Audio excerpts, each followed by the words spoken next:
Hi, എല്ലാവർക്കും എൻ്റെ നമസ്കാരം. ഞാനപ്പോൾ ഈ വീഡിയോ ഇന്നലെ ഇടണമെന്ന് വിചാരിച്ചു. എനിക്ക് എടുക്കാൻ പറ്റിയില്ല. ഇന്നലെ കൊടുങ്ങല്ലൂർ അമ്പലത്തിൽ പോയി ആ വീഡിയോ ഞാൻ ഇട്ടിട്ടുണ്ടായിരുന്നു. ഭരണിപ്പാട്ട് എന്ന് പറയുമ്പോഴും എല്ലാവരും അല്ലാത്തവർക്കായാലും എല്ലാവർക്കും ഒരു ധാരണ ഭരണിപ്പാട്ട് എന്ന് പറഞ്ഞാൽ തെറിപ്പാട്ട് എന്നുള്ളതാണ്. തെറിപ്പാട്ട് മാത്രമല്ല, ഭരണിപ്പാട്ട് ദേവീനെ സ്തുതിച്ചുകൊണ്ടുള്ള പാട്ട് ഭരണിപ്പാട്ടാണ്. ഞാൻ ഇന്നലെ ഇട്ടിരുന്ന പാട്ട് അത് ദേവീ സ്തുതികളാണ്. ദേവനെ സ്തുതിച്ചുകൊണ്ട് പാടുന്ന പാട്ടാണ്.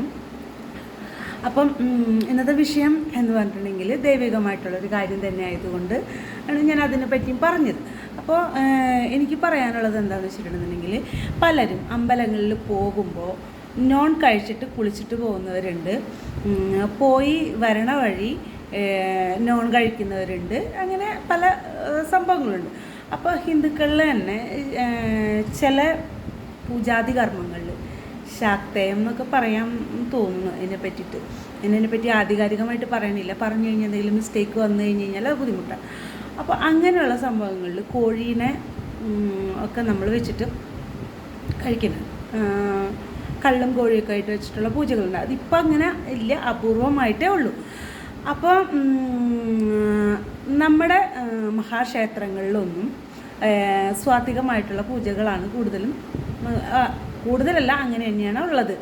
അപ്പോൾ പലരും, ഞാനിതിങ്ങനെ പറയാനായിട്ടുള്ള ഈ വീഡിയോ ചെയ്യാനുള്ളൊരു കാരണം എന്ന് വെച്ചിട്ടുണ്ടെങ്കിൽ, പല യൂട്യൂബ് ചാനലിലും ഓരോരുത്തർ അമ്പലങ്ങളിലൊക്കെ പോയിട്ട് വരുമ്പോൾ നോൺ കഴിക്കുന്നതൊക്കെ കണ്ടു. അപ്പോൾ ഈ അടുത്ത് ഒരു ചാനലിൽ ഒരു ഫാമിലി ഒരു മഹാക്ഷേത്രത്തിൽ പോയിട്ട് വരുമ്പോൾ അവർ നോൺ കഴിക്കുന്നുണ്ട്, അപ്പോൾ നമുക്ക് അതിൽ എന്താ പറയുകയെന്ന് വെച്ച് കഴിഞ്ഞാൽ, ഞാൻ ആരെയും കുറ്റപ്പെടുത്തുന്നത് ഒന്നുമല്ല കേട്ടോ. എനിക്കറിയാവുന്ന ഒരു കാര്യം ഞാൻ നിങ്ങളിലേക്ക് പറഞ്ഞു തരണമെന്നുള്ളൂ. അതായത് ക്ഷേത്രങ്ങൾ എന്ന് പറഞ്ഞിട്ടുണ്ടെന്നുണ്ടെങ്കിൽ, നമ്മൾ ചെല്ലുമ്പോൾ നമ്മളൊരു വീട് പോലെയല്ല ക്ഷേത്രം ഇരിക്കുന്നത്. ക്ഷേത്രത്തിൻ്റെ നിർമ്മിതി, അതിനുള്ളിലുള്ള ദേവത അല്ലെങ്കിൽ ദേവൻ, അവിടെ നൽകുന്ന പൂജകൾ, ഈ പൂജകളും ആ ക്ഷേത്രവും എല്ലാവരും നമ്മൾ ചെന്നിട്ട് നമ്മൾ തൊഴുമ്പോൾ നമുക്ക് എനർജിയാണ് കിട്ടണത്, അല്ലേ? നമ്മുടെ ബോഡിയിലേക്ക് ഒരു എനർജി കിട്ടും. അതിനെ പല രീതിയിൽ പറയും, പല വ്യാഖ്യാനങ്ങളൊക്കെ ഉണ്ട്. അത്രയ്ക്കൊന്നും ഡീറ്റെയിൽ ആയിട്ട് ഞാൻ കിടക്കണില്ല. അപ്പോൾ ഈ എനർജി നമ്മുടെ ബോഡിയിലേക്ക് വന്ന് അത് ഇങ്ങനെ കൺസ്യൂം ചെയ്ത് ആ എനർജീനെ നമ്മൾ നമ്മളുടേതായ രീതിയിലേക്ക് മാറി വരുന്നൊരു ടൈം. ഞാൻ സാധാരണ എല്ലാവർക്കും മനസ്സിലാകുന്ന രീതിയിൽ പറയണതാണ് കേട്ടോ. അപ്പോൾ ചോദിക്കും, സാധാരണമായിട്ട് പറയാൻ ദീപയ്ക്ക് അറിയുമെന്ന് ചോദിക്കും. അപ്പോൾ ഇങ്ങനത്തെ കാര്യങ്ങൾ സംസാരിക്കുന്നവർ തമ്മിലുള്ള ഒരു ഭാഷ ഉണ്ട്, അതല്ല ഞാനിവിടെ ഉപയോഗിക്കണം എന്നാണ് ഞാൻ ഉദ്ദേശിച്ചത്. അപ്പോൾ ആ എനർജി നമ്മുടെ ബോഡിയിലേക്ക് നമ്മൾ സ്വീകരിക്കുന്ന സമയത്ത് ദഹിക്കാൻ ബുദ്ധിമുട്ടുള്ളതായിട്ടുള്ള ഭക്ഷണങ്ങൾ നമ്മൾ കഴിച്ചു കഴിഞ്ഞിട്ടുണ്ടെങ്കിൽ ഇത് അവിടെ കിടന്നിട്ട് വിഷമാവും. എന്ത് സാധനവും ദഹിച്ചില്ല എന്നുണ്ടെന്നുണ്ടെങ്കിൽ അത് പോയ്സണാണ്. അപ്പോൾ ഇങ്ങനെ നമ്മുടെ ബോഡിയിലേക്ക് സാധാരണയിൽ കൂടുതൽ എനർജി നമ്മുടെ ബോഡിയിലേക്ക് വന്നിരിക്കുന്ന സമയത്ത് നമ്മൾ ഇങ്ങനൊരു സംഭവം കഴിക്കുമ്പോൾ, നോൺ, അതുപോലെ തന്നെ ബീഫ്, ചിക്കൻ അങ്ങനെയൊക്കെ കഴിക്കുമ്പോൾ ഇത് വിഷമാവും. അപ്പോൾ ഇപ്പോഴായിരിക്കില്ല നമുക്ക് അതിൻ്റെ ബുദ്ധിമുട്ടുകൾ മനസ്സിലാവുക. നമ്മൾ എന്താ പറയുക, കൊടുങ്ങല്ലൂർ അമ്പലത്തിലും ചോറ്റാനിക്കര അമ്പലത്തിലും ഏറ്റുമാനൂർ അപ്പനെയും തിരുവഞ്ചക്കുളത്തപ്പനെയും ഗുരുവായൂരപ്പനെയും ഒക്കെ പോയി കണ്ട് തൊഴുത് വരുന്ന വഴി ഇങ്ങനെ നോണും സാധനങ്ങളൊക്കെ കഴിച്ചിട്ടൊക്കെ പോന്നു കഴിഞ്ഞിട്ടുണ്ടെന്നുണ്ടെങ്കിൽ പലരും അങ്ങനെ ചെയ്യുന്നുണ്ടാവും. അപ്പം ഞങ്ങൾ ചെയ്താൽ എന്താണ് കുഴപ്പം, അപ്പോൾ അതിനെ പറ്റിയിട്ടാരും സംസാരിക്കേണ്ട കാര്യമില്ല എന്നൊക്കെ പറയാനുള്ള അവകാശം എല്ലാവർക്കും ഉണ്ട്. പക്ഷേ നമ്മളിങ്ങനെ ചെയ്യുമ്പോൾ, ഞാനീ പറഞ്ഞില്ലേ, വിഷമായിട്ട് നമ്മുടെ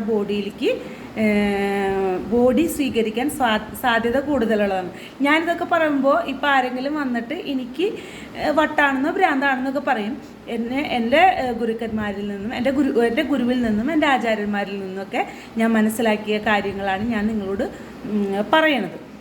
മനസ്സിലാക്കിയതും ഈ ജീവിതത്തിൽ നമ്മൾ അത് എന്താണ് പ്രാവർത്തികം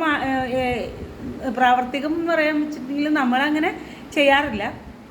അതുകൊണ്ടുണ്ടാകുന്ന കാര്യങ്ങളെപ്പറ്റി ദീർഘമായിട്ടുള്ള പഠനങ്ങൾ നടത്തിയിട്ടുള്ള ആൾക്കാരാണ് എന്നോട് പറഞ്ഞിട്ടുള്ളതും ഇതൊക്കെ നമ്മുടെ അനുഭവത്തിൽ നിന്നുമുള്ള കാര്യങ്ങളാണ് ഈ പറയണത്.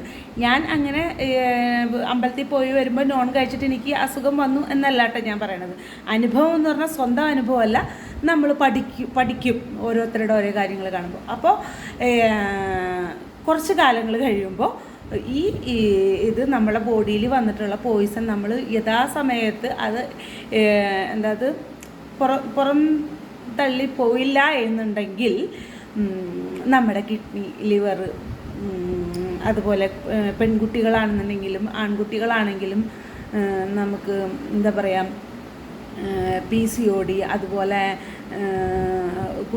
ആൺകുട്ടികൾക്കാണെന്നുണ്ടെങ്കിലും ചെറിയ പ്രശ്നങ്ങളൊക്കെ ഉണ്ടാവുക, അങ്ങനെയൊക്കെ സംഭവിക്കും. അപ്പോൾ ഇങ്ങനെയൊക്കെ സംഭവിക്കുന്ന സമയത്ത് നമ്മൾ ആശുപത്രികൾ തോറും കയറി ഇറങ്ങി നടക്കും. അപ്പോൾ പറയും, എൻ്റെ ഗുരുവായൂരപ്പ, ഞാൻ നിൻ്റെ അടുത്ത് എല്ലാ മാസവും വന്ന് പ്രാർത്ഥിച്ചിട്ട് എനിക്ക് നീ തന്നത് ഇതാണല്ലേ എന്ന് പറയും. അപ്പോൾ ഗുരുവായൂരപ്പനാണ് അപ്പോഴും കുറ്റം വരിക, അല്ലെങ്കിൽ കൊടുങ്ങല്ലൂരമ്മനെയാണ് കുറ്റം പറയുക. എൻ്റെ ദേവി, നീ എനിക്കിത് വെച്ചല്ലോ എന്ന് പറയും.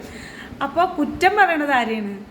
നമ്മൾ പോയി തൊഴുകയും പ്രാർത്ഥിക്കുകയും ചെയ്തിട്ടുള്ള ദേവനെയും ദേവിയാണ് നമ്മൾ കുറ്റം പറയുക. പക്ഷേ ഒരു കാര്യം ഞാനിപ്പോഴും പറയുന്നു, നമ്മൾ കൊടുക്കുന്ന ഇൻപുട്ട് എന്താണോ അതായിരിക്കും നമുക്ക് കിട്ടുന്ന ഔട്ട്പുട്ട്. മറ്റുള്ളവരെന്ത് ചെയ്യുന്നു, അല്ലെങ്കിൽ അങ്ങനെ ചെയ്യുന്നത് കൊണ്ട് കുഴപ്പമില്ല, ഇങ്ങനെ ചെയ്യുന്നത് കൊണ്ട് കുഴപ്പമില്ല, ഞങ്ങൾ അങ്ങനെ പറയണ്ട, ഞങ്ങൾ ഇങ്ങനെ പറയണ്ട എന്നൊക്കെ, ഞങ്ങൾ അങ്ങനെ പറയണ്ട, ഞങ്ങൾ ഇങ്ങനെ പറയണ്ട എന്നൊക്കെ പറയുമ്പോൾ ഒരു കാര്യം ആലോചിക്കുക, ഈ പറയുന്നവർക്ക് ആർക്കും ഒന്നുമില്ല, ഒരു പ്രശ്നവും ഇല്ല. ഈ പ്രവൃത്തി ചെയ്യുന്ന നമ്മുടെ ബോഡിക്ക്, നമ്മുടെ ശരീരത്തിന് ആണ് മുന്നോട്ട് വരുമ്പോൾ കുഴപ്പമുണ്ടാവുക. അപ്പം അല്ലാത്ത സമയങ്ങളിൽ നമ്മൾ വീട്ടിലിരിക്കുമ്പോൾ ഇറച്ചി മീനൊക്കെ കഴിക്കുന്നവർക്ക് കഴിക്കാം, അതിൻ്റേതായ രീതിയിൽ കഴിക്കാം. ഇപ്പോൾ ഇത് പറഞ്ഞ് നീണ്ടു പോകുന്ന ഒരു വിഷയമാണ്. അപ്പോൾ പരമാവധി നമ്മൾ പറ്റാവുന്നവർ, നിങ്ങൾ ക്ഷേത്രത്തിലൊക്കെ പോയിട്ട് വരുമ്പോൾ നിങ്ങൾക്ക് അതിൻ്റേതായ എല്ലാ പൂർണ്ണ ഗുണവും എല്ലാം കിട്ടാനായിട്ട് നിങ്ങൾ അതിൻ്റേതായ രീതിയിൽ ചെയ്താൽ നിങ്ങൾക്ക് അതിൻ്റെ ഗുണം കിട്ടും. പിന്നെ ഗുരുവായൂരപ്പനും കൊടുങ്ങല്ലൂരമ്മയും അവിടെ ഇരുന്നിട്ട് നിങ്ങൾ അമ്പലത്തിൽ പോയിട്ട് തിരിച്ചു വരുമ്പോൾ മത്സ്യമാംസാദികൾ കഴിച്ചതിന് ശപിക്കുകയെ അല്ലെങ്കിൽ നിങ്ങൾക്കൊരു ദോഷം വരാൻ വേണ്ടി ചെയ്യുക, അങ്ങനെ ഒന്നുമില്ല. ഗുരുവായൂരപ്പനും ചെയ്യില്ല, കൊടുങ്ങല്ലൂരമ്മയും ചെയ്യില്ല, ഒരു ദേവനും ദേവതകളും ഒന്നും അങ്ങനെ ചെയ്യില്ല. ചെയ്യുന്നതെല്ലാം നമ്മൾ തന്നെയാണ്. അപ്പോൾ നമ്മളാണ് നമ്മളെ തിരുത്തി നല്ല രീതിയിലേക്ക് മുന്നോട്ട് പോകേണ്ടത്. ഇത് പറയുമ്പോൾ കുറേ ഉണ്ട്, അപ്പോൾ അതുകൊണ്ട് എല്ലാ വീഡിയോയിലും ഞാൻ പറയുന്നുണ്ട്. വീഡിയോ അധികം ലെങ്ത് ആക്കണില്ല. നന്ദി, നമസ്കാരം.